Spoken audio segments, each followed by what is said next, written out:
여러분, 안녕하십니까? 반갑습니다. 오늘은 신명기 책에 대한 설교를 하도록 하겠습니다. 신명기는 여러분이 잘 아시는 대로 모세오경, 성경의, 구약 성경의 맨 처음에 나오는 5권 중에서 마지막 책이 신명기입니다. 신명기라고 하는 것은 그 뜻이 반복이라는 뜻입니다. 하나님의 율법을 반복해서 기록한 책이 신명기입니다. 이 신명기는 모세가 죽기 전에 분명한 목적을 가지고 기록했습니다. 모세가 끊임없이 백성들에게 외쳤던 기별은 하나님의 말씀에 순종하라는 것이었습니다. 사람들이 하나님의 말씀에 순종할 때 하나님의 보호를 받게 되고 하나님의 복을 받게 되지만 하나님의 명령에 순종하지 않을 때는 죄를 짓게 되고 그 마지막은 파멸과 죽음이기 때문에 그렇습니다. 이것은 아주 분명한 영적인 원리요 법칙입니다. 모세는 죽기 전에 이스라엘 백성들에게 다시 한번 이 엄숙한 사실을 강조하기 위하여 신명기 5번째 책을 기록을 했습니다. 하나님의 말씀의 원칙으로 본다면 오늘 우리가 지금 더 정확하게는 내가 지금 진정으로 하나님의 말씀에 순종하고 있다면 그리고 매일매일 순종하는 생애를 산다면 나의 장래는 염려할 것이 없습니다.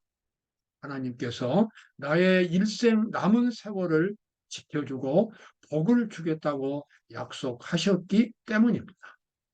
반대로 오늘 내가 하나님의 말씀에 신실하지 못한다면 나는 복을 쌓는 것이 아니라 재앙과 고통을, 죽음을 쌓고 있는 것이 되겠습니다.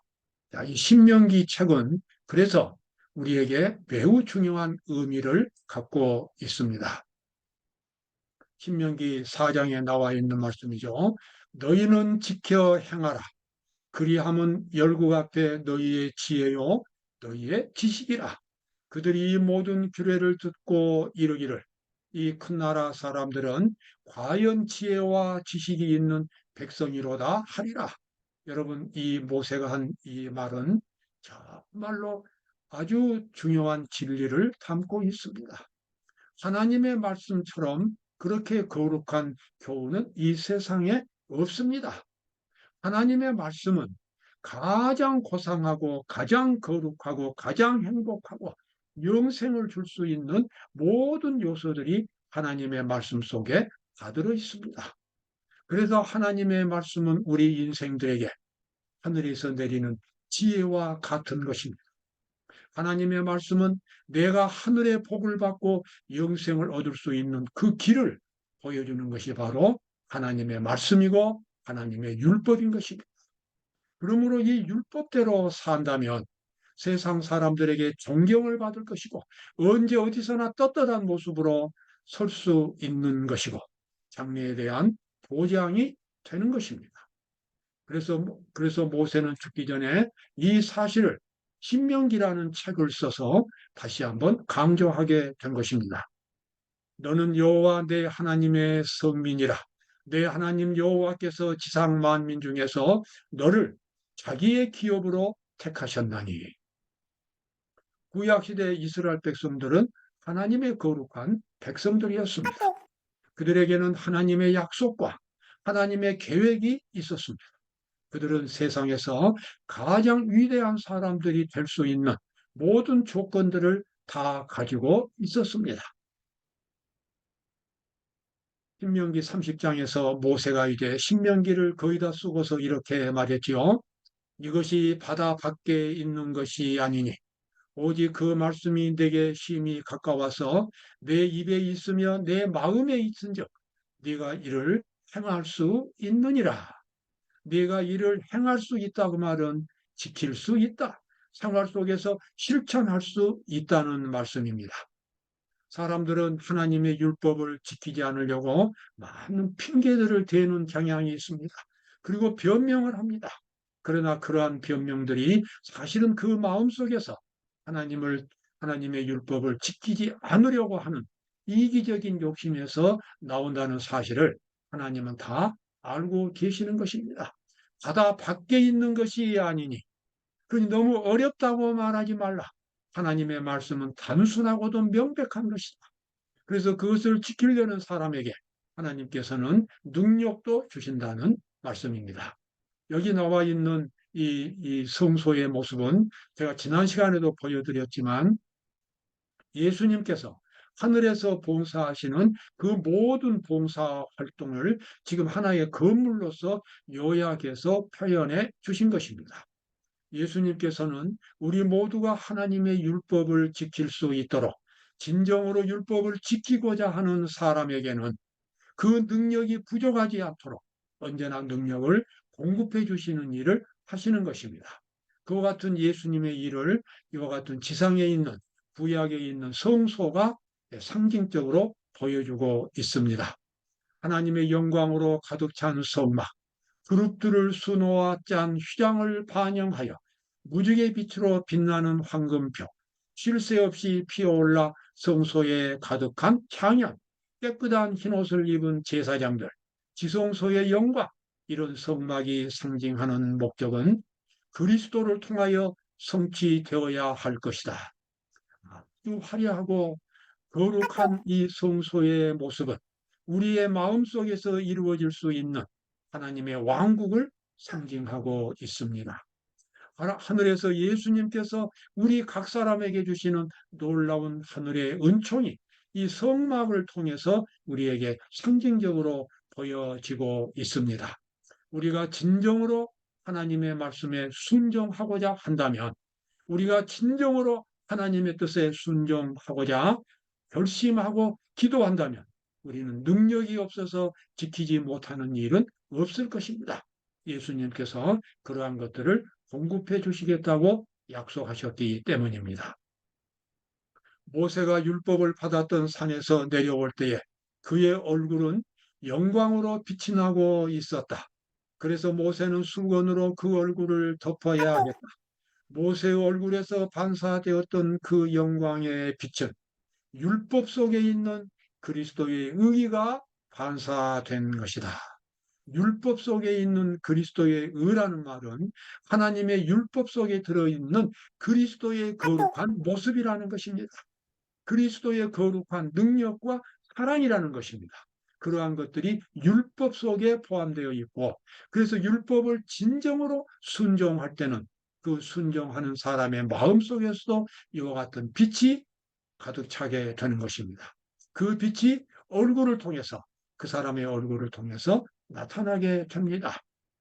모세가 시내 산에 올라가서 하나님의 율법을 받고 내려올 때에, 그래서 십계명이 기록된 두 돌비를 가지고 내려올 때에 그의 얼굴이 아주 광채가 났습니다. 광채가 난 그 얼굴을 사람들이 무서워서 보기가 힘들었어요. 그래서 모세가 수건으로 얼굴을 가리웠다고 하는 그런 기사가 출애굽기에 나옵니다. 그런데 그렇게 율법 속에 있는 거룩한 그리스도의 모습이 진정으로 율법을 순종하는 사람들의 영혼 속에서도 그것이 채워지게 되고, 그의 얼굴을 통해서 또한 그 사람의 얼굴을 통해서도 반사하게 됩니다. 그래서 그리스도를 진정으로 믿고 하나님의 율법에 순종하는 사람들의 표정에는 하나님의 거룩한 모습이 나타난다고 하는 것입니다. 고린도후서에 그런 말씀이 나오지요. 어두운 데서 빛이 비치리라 하시던 그 하나님께서 예수 그리스도의 얼굴에 있는 하나님의 영광을 아는 빛을 우리 마음에 비치셨느냐. 우리가 이 보배를 질그릇에 가졌으니, 아멘.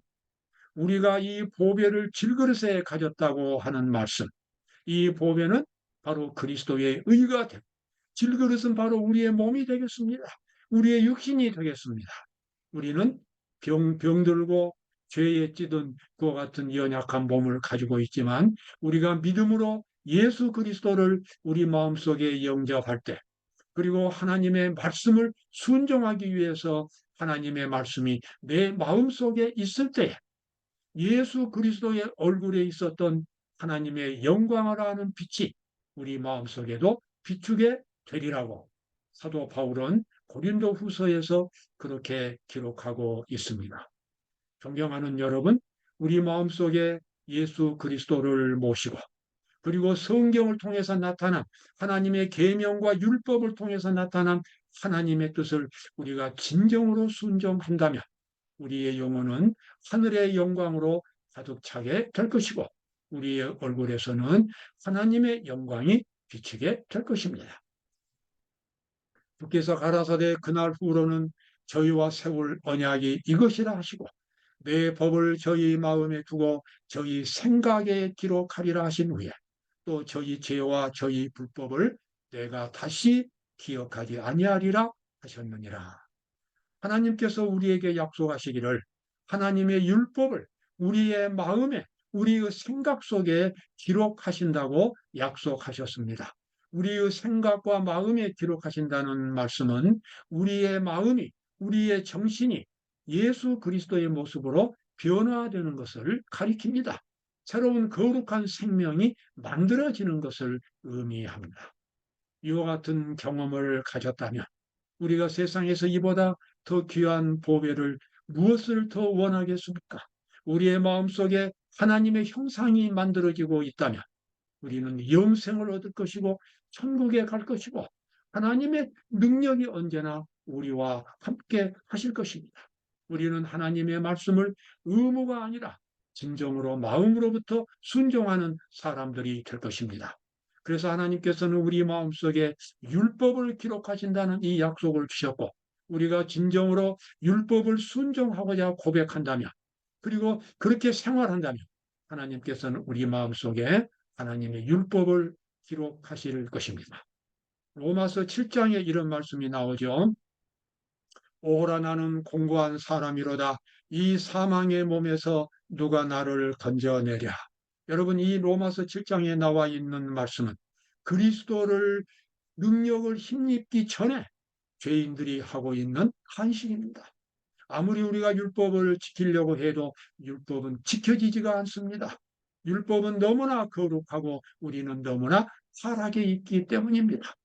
하나님의 율법은 이타심이 그 본질인데 우리의 본질은 이기심입니다. 우리는 교만한 것입니다. 우리는 끝없이 자기 중심적인 생각을 갖고 있습니다.